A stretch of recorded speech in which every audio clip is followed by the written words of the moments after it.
Assalamualaikum warahmatullahi wabarakatuh. Perkenalkan, nama saya Sasan Zafira dari kelas 25B Pendidikan Sejarah dengan NIM 25040330024. Jadi di sini saya akan menjelaskan tentang dinamika sejarah peradaban di Timur Tengah.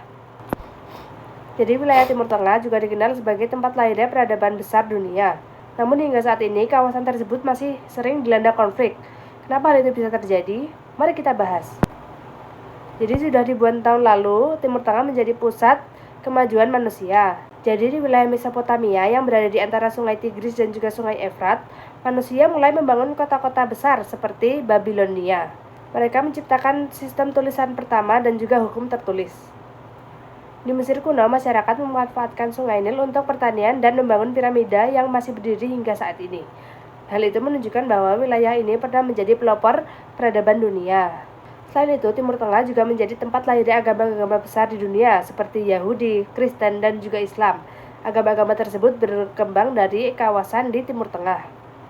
Kota-kota seperti Mekah dan juga Yerusalem menjadi pusat spiritual penting bagi miliaran manusia. Hal ini membuat Timur Tengah menjadi pengaruh besar, tidak hanya dalam sejarah, tetapi juga dalam kehidupan modern. Pada masa kejayaan Islam, terutama pada saat kekuasaan berada di Baghdad, ilmu pengetahuan berkembang sangat pesat. Banyak ilmuwan lahir dan memberikan kontribusi besar. Seperti yang pertama ada Ibnu Sina, mengembangkan ilmu kedokteran yang menjadi rujukan selama berabad-abad. Yang kedua ada Al-Khawarizmi, memperkenalkan konsep aljabar yang masih digunakan hingga saat ini. Perkembangan ini menunjukkan bahwa Timur Tengah pernah menjadi pusat ilmu pengetahuan dunia. Namun kondisinya mulai berubah setelah runtuhnya Kekaisaran Ottoman. Wilayah di Timur Tengah dibagi oleh kekuatan Barat tanpa mempertimbangkan kondisi sosial masyarakat setempat. Batas wilayah yang dibuat secara sepihak memunculkan konflik berkepanjangan. Hingga saat ini, konflik seperti Palestina dan Israel masih terus berlanjut. Selain faktor sejarah, Timur Tengah juga memiliki cadangan minyak yang sangat besar. Sumber daya ini menarik perhatian negara-negara besar di dunia. Kepentingan politik dan ekonomi sering memicu ketegangan.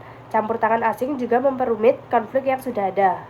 Jadi melihat sejarahnya, Timur Tengah pernah menjadi pusat peradaban dan juga pusat ilmu pengetahuan dunia. Namun saat ini banyak wilayahnya justru mengalami konflik. Hal ini menunjukkan bahwa kemajuan bisa hilang jika tidak dijaga. Kepentingan kekuasaan dan ekonomi sering mengalahkan nilai kemanusiaan. Kita perlu mempertanyakan bagaimana wilayah dengan sejarah besar bisa mengalami ketidakstabilan yang panjang dan apa peran dunia dalam memperburuk atau menyelesaikan konflik tersebut. Jadi, sejarah Timur Tengah mengajarkan bahwa peradaban tidak hanya dibawa dengan ilmu, tetapi juga harus dijaga dengan keadilan dan perdamaian. Sekian penjelasan dari saya, kurang lebihnya mohon maaf. Wassalamualaikum warahmatullahi wabarakatuh.